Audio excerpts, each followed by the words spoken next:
एक छोटा सा शांत इंग्लिश टाउन जहाँ क्राइम लगभग ना के बराबर था। जहाँ पेरेंट्स बिना किसी डर के अपने बच्चों को शाम तक बाहर खेलने देते थे। इसी जगह का नाम था सोहम कैम्ब्रिज शहर। लेकिन 5 अगस्त 2002 के बाद ये शहर कभी पहले जैसा नहीं रहा। इस कहानी में दो मासूम बच्चियां हैं, 10 साल की होली गर्ल्स और जेसिका चैपमैन। बेस्ट फ्रेंड्स, हमेशा साथ रहने वाली और लाइफ से भरी हुई। ये कहानी सिर्फ उनके मर्डर की नहीं, ये कहानी है सिस्टम के फेलियर की, छोटी मुस्कान के पीछे छुपे शैतान की, और एक ऐसे सच की जो शायद कभी पूरी तरह सामने ही नहीं आया। अगर आपको लगता है कि हर मर्डर केस में सच क्लियर होता है, तो इस कहानी के एंड तक आपका ये भरोसा हिल जाएगा। 5 अगस्त 2002 शाम का वक्त। होली और जैसिका अपने घर से निकली। उन्होंने डिसाइड किया था कि वो अपने स्कूल के केयरटेकर यान हंटले के घर जाएंगी। यान उनके स्कूल में काम करता था, फ्रेंडली था और बच्चियां उसे जानती पहचानती थी। जेसिका ने उस दिन मैनचेस्टर यूनाइटेड की रेड जर्सी पहनी हुई थी।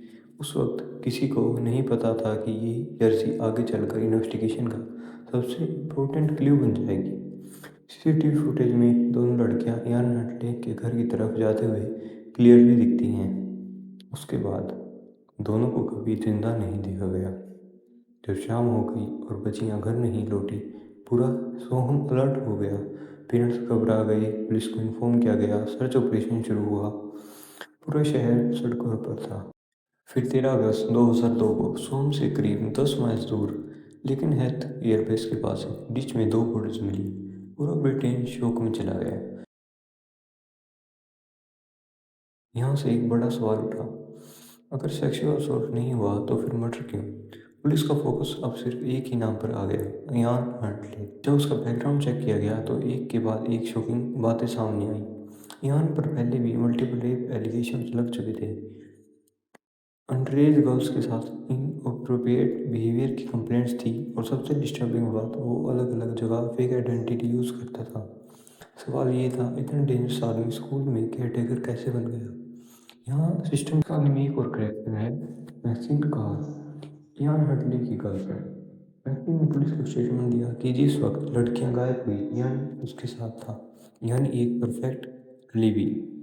लेकिन जैसे तैसे इन्वेस्टिगेशन आगे बढ़ी, मैक्सिन का झूठ सामने आया।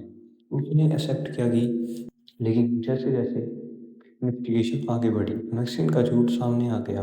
उसने एक्सेप्ट किया कि उसने जानबूझकर पुलिस को गलत इन्फॉर्मेशन दी थी। सवाल आज भी लोग पूछते हैं, क्या मैक्सिन सिर्फ झूठ बोल रही थी या उसे सच में और ज़्यादा पता था? यान हडले को अरेस्ट कर लिया गया। इंटरोगेशन के दौरान उसने मल्टीपल कन्फेशंस दिए, लेकिन हर कन्फेशन एक नई कहानी सुना। कभी वो कहता लड़कियों की डेथ एक्सीडेंट थी, कभी वो कहता गुस्से में सब हो गए, कभी वो खुद को विक्टिम दिखाने की कोशिश करता।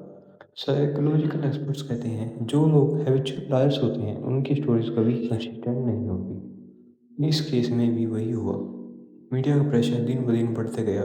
मीडिया ने इस केस को 24 घंटे कवर किया। हेडलाइंस, डिबेट्स, स्पेकुलेशन, इंडिया जैसे मीडिया ट्रायल का माहौल। पब्लिक ऑलरेडी एन हटले को दोषी मान चुकी थी। 2003 में कोर्ट का वर्डिक्ट आया। यहाँ हटले को लाइफ इम्प्रिजनमेंट यानी होल लाइफ टैरिफ दी गई, बिना पैरोल के। मैक्सिन का को पुलिस को मिसलीड करने के जुर्म में जेल हुई। जज ने इयान हटले को सोसाइटी के लिए परमानेंट डेंजर कहा। लेकिन वर्डिक्ट के बाद भी सवाल खत्म नहीं हुए। आज भी लोग पूछते हैं, क्या पूरी कहानी कोर्ट के सामने आई?